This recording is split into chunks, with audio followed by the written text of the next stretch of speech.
Si tu crois que tu as besoin de 10 000 abonnés pour vendre, tu t'es simplement fait piéger par l'illusion des réseaux sociaux. J'ai vu des créateurs avoir 1 million d'abonnés et galérer à vendre des produits à 30 euros. A contrario, j'ai vu des créateurs qui avaient moins de 500 abonnés mais faire des milliers d'euros de chiffre d'affaires avec leurs produits ou leurs services. Alors, si tu es là pour construire un vrai business et non juste une fanbase, écoute bien ce que je vais te dire par la suite.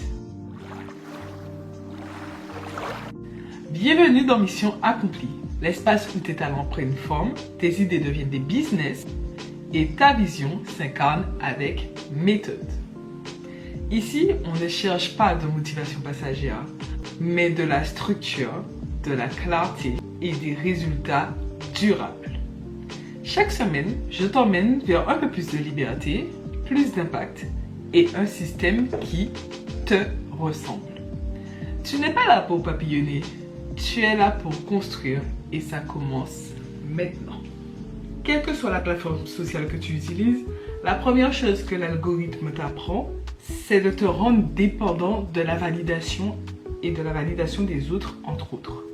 Tu es dans la boucle, il faut que je poste plus, il faut que je poste comme un tel, il faut que je sois viral. Et le résultat est le suivant. Tu crées du contenu pour l'algorithme et pas pour ton client malheureusement.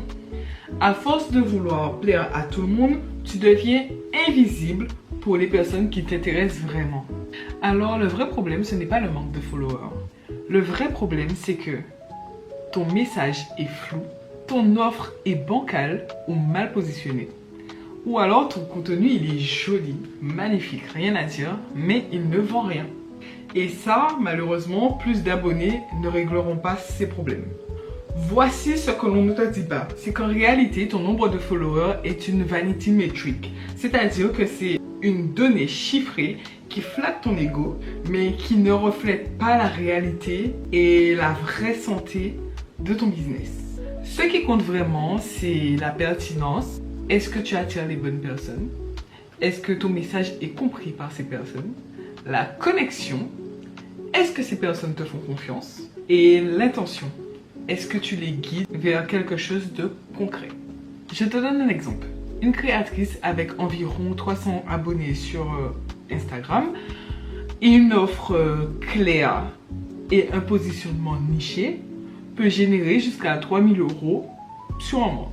Une créatrice avec 20 000 abonnés sur Instagram, un contenu très léché, très esthétique, mais qui a zéro stratégie, peut générer 0 euros de chiffre d'affaires. Donc tu comprendras que le levier, c'est pas la taille, mais c'est vraiment la profondeur de ce que tu fais. C'est pas la taille de ton compte Instagram, c'est vraiment l'impact que tu as sur ton audience. L'impact que tu veux avoir sur ton audience. Je te dis, franchement, au début, quand j'ai commencé mon compte cheveux, j'étais un peu perdue. Pareil, je cherchais à faire gros sur le compte à tout prix. Et mon message était un peu dissipé à travers des choses qui n'avaient rien à faire en fait sur ce compte. Du coup, ça brouillait un peu les pistes. J'étais partout. Je faisais des stories, des reels, des posts, mais je ne vendais pas grand chose.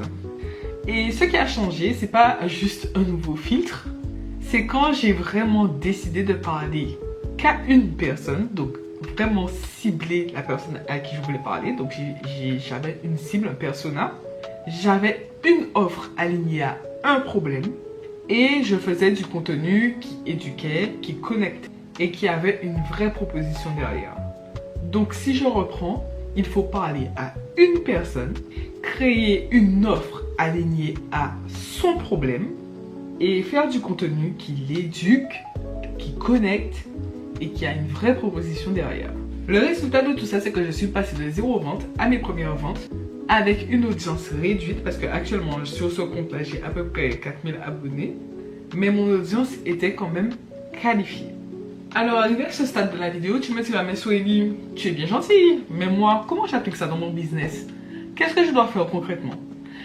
Et je te répondrai à ça que la toute première chose que tu dois faire, c'est clarifier qui est ton client idéal.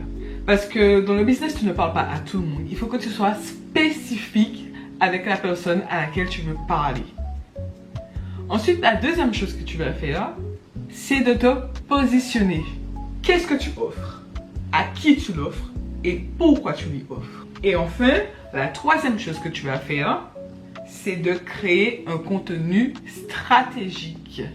N'oublie pas, tu n'es pas là pour avoir une fanbase, mais tu es là pour vendre.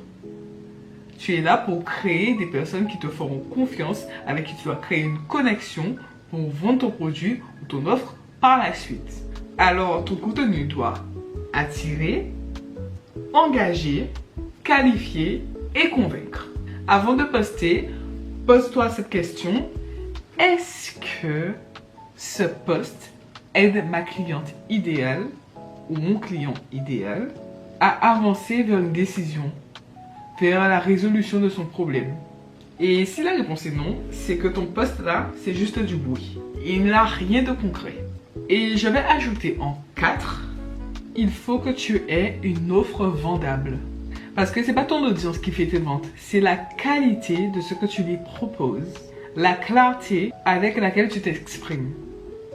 À ce stade de la vidéo, j'espère que tu es déjà abonné, que tu as déjà activé la cloche de notification parce que comme tu l'as remarqué ici, c'est de la nourriture pour ton business, une nourriture premium, une nourriture de qualité. Alors je le répète, tu n'as pas besoin de 10 000 abonnés pour vendre. Tu peux commencer à vendre aujourd'hui. Et si tu veux qu'on travaille ça ensemble, n'hésite pas à aller faire un tour dans la barre de description et à compléter le formulaire pour accompli et nous verrons ce que nous pourrons faire pour ton business. C'était Swahili pour Mission Accomplie et à très vite pour un nouveau chapitre de ta mission.